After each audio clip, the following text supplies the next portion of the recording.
बेत्रावती बजार पुरै ध्वस्त सकिसक्यो भइसक्यो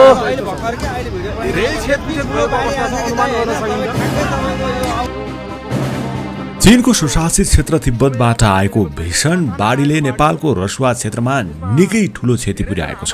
बाढीले रसुवाको तल्लो तटीय क्षेत्रमा रहेका ठूला शहरहरू बस्ती नै बगाएको अवस्था छ भने नदी किनाराका ठूला बस्तीहरूमा बाढी पसेर छेद विच्छेद बनाएको छ।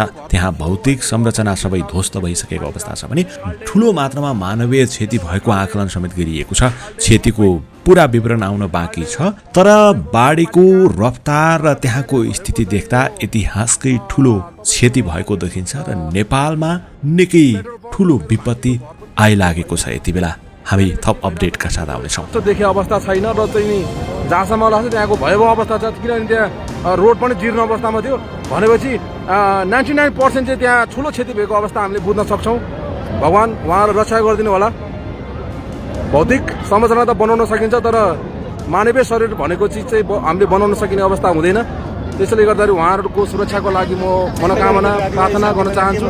जो पनि हुनुहुन्छ, बेत्रावती बजार पुरै पुरिसकेको छ, सबै सुरक्षित रहनु होला।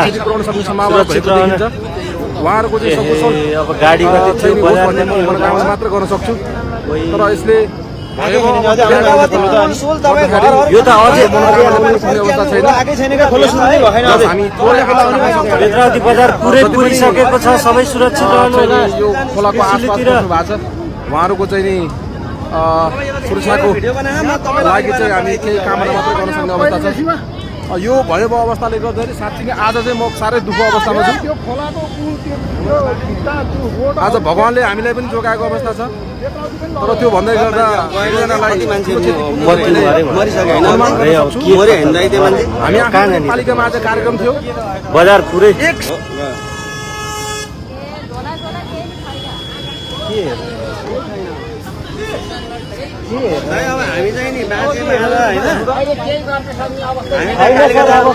अब यस्तो स्थिति छ, यो बिजोग स्थिति। बेत्रावती बजार पुरै ध्वस्त सकिसक्यो भइसक्यो। यति ठुलो बाढी आछ कि दाइ होइन, तपाईँ ठ्याक्कै तपाईँको यो अब आएको घुम्ने आइपुग्नु लायो। हामी बेत्रावतीबाट भर्खर सुरु भयो कि पुरा घरै छैन दाइ, लगभग तपाईँको 40-50 घरै डुब्यो कि। मान्छे कति मऱ्यो हेर्नुहोस्, 100-150 एउटा घर डुबिसकेको छ। त्यहाँ चाहिँ कट्यौँ होइन, मान्छे कति मरे कति के भयो केही फर्किने अब त पत्तै छैन। यो अब हामी त कटिहाल्यौँ, केही फरक परेन। हामी चाँडै भयो बिहान आज। अहिले अब म तपाईँलाई अझै भिडियोमा 2टा भिडियो बनाएर अब म बनाउँछु। नै हामी त भाग्यले मान्छे हो कि तपाईँहरू त चाँडै आइहाल्नु बाँच्नुभयो यार तपाईँहरू। यार हाम्रो गाडी पनि फिर्ता गरिदिएँ मैले, तपाईँहरू बाँच्नुभयो बाँच्नुभयो यति बसी होइन। कति आके आज चाहिँ गाडी फेरि हेर्नु त। यो बेत्रावती तपाईँको पुलै छैन, जम्मै बगाएर माथिसम्म आइसक्यो भने यति ठुलो आएको कि होइन पुरै नहुनु। 200-300 एउटा घर डुबिसक्यो, मान्छे कति के हो, गाडी कति के हो। आजै फेरि गोसाइकुण्ड जाने गाडी यति धेरै आयो, यति धेरै आयो।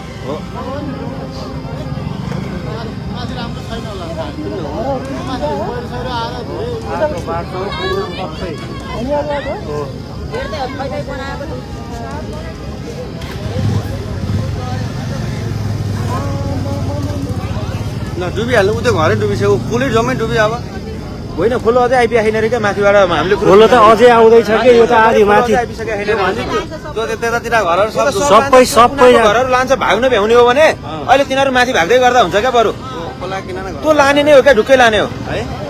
ल हेर्नु त, हेर्नु नि यो चाहिँ तपाईँको छोटो समयमा जान्छ भने। ल हेर्नु त, अब यता फलाफुपट्टि आइसक्यो कि यताको नि यता पनि मान्छे हटे हुन्छ। डाँडाको छेउ होइन, यो केही पनि होइन क्या। माथि चाइनाको लेनदेखि यो माथिको चाइनाको भोटेको हजुर। ल यस्तो भएपछि ल स्याप्रु त अनि योभन्दा बढी कम हो, अनि लैहाल्छ नि यसरी।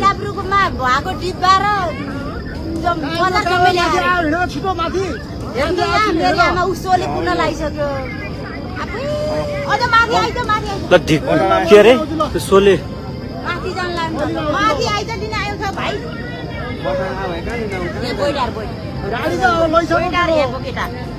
त्यही त अब यो माथि तपाईँको माथिको बेतराती बजार पुरै स्याब्रु बेसी शान्ति बजार सबै ध्वस्त। यो त तपाईँको थोरै हो, अझै अझै अझै बाँकी छैन न कति कति ए यहाँ बेतराती बजार सबै बगाइसक्यो त्यहाँ भाग्नु भने ए भाग्नु भने के बाढी आयो भने कस्तो कुरा त्रिशुली नसुने पारी होला। पनि सबै त्रिशुलीलाई खबर गरे हुन्छ त्रिशुलीलाई। हेलो बाढी आयो भने के कस्तो चिसिया कुरा गरेर के त्रिशुली सबै भाग्नु भन्ने त्रिशुली बजारै डुब्छ यता। यहाँ ठुलो बाढी आयो बेतराती बजार सबै बगाइसक्यो त्रिशुली बगाउन लाग्छ छिटो भने के भाग्नु भने यता माथि उता उता जानु 6 बजार जानु भाग्नु भने के भने हेलो सुनिसक्यो ए बाढी आइरहेको भने क्या बेतरातीबाट सब बगाइछु भने क्या भाग्नु मात्र भने मैले म यहाँ डाँडाबाट हेरेको कालिस्तान डाँडाबाट हेरिरहेको यहाँ बाढी ठुलो आएर बगाइसक्यो भने त्रिशुली बगाउन लागिसक्यो भाग्नु भने उता छोरे भाग्नु भने क्या दाइ। भाग्नु भने हजुर रसुवा त ध्वस्त हो नि दाइ, सबै चाइनाबाट आएको खोलाले त्यो सबै पुरै बगायो। भाग्नु लगभग एउटा ठुलै बजार उ त्यसरी छोपेर खोलामाथिबाट हिँडिरहेछ बजार। बजार पुरै बेतरावती बजार भन्ने छोपेर त्यो खोलामाथि छ पुरै बजार त कहाँ म यहाँ कालिस्तान माथि मान्छे कति गयो कति गरे के बगाइसक्यो लाउन चाइनाबाट खोलो आयो, ठुलो बाढी आएको चाइनापछि। भाग्नु के त्यहाँ मलाई हालो नम्बर पैसा भाग्नु के उता छरे जानपट्टि छरे औषधिहरू माथि आइसके क्या माथि आइसके सुरक्षित छन्। अब त्यो भनिदिनु भागिहाल्नु माथि आइसक्यो। त्यहाँ भान्जीलाई फोन गर्नु छिटो ए बुवा अब हामी के गर्ने? भान्जीलाई फोन गर्नु छिटो भाग्नु भने हे तेरिका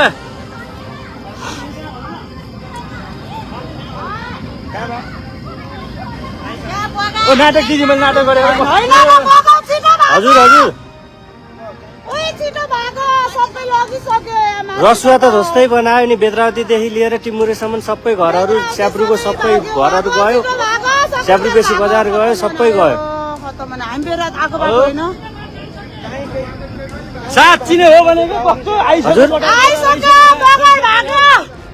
सबै गयो केही बाँकी छैन। बेतरावती बजार माथि खोलो हिँडिरहेको छ, हेर्नु त त्यो बजार हो, बजार माथि खोलो छ हो, बजार माथि खोलो। मैले यो ठ्याक्कै लाइनमा देखिएको बजार हो, बजार छोपेर खोलो हिँडिरहेछ। तपाईँ अहिले हेर्दै हुनुहुन्छ कलर अफ नेपाल,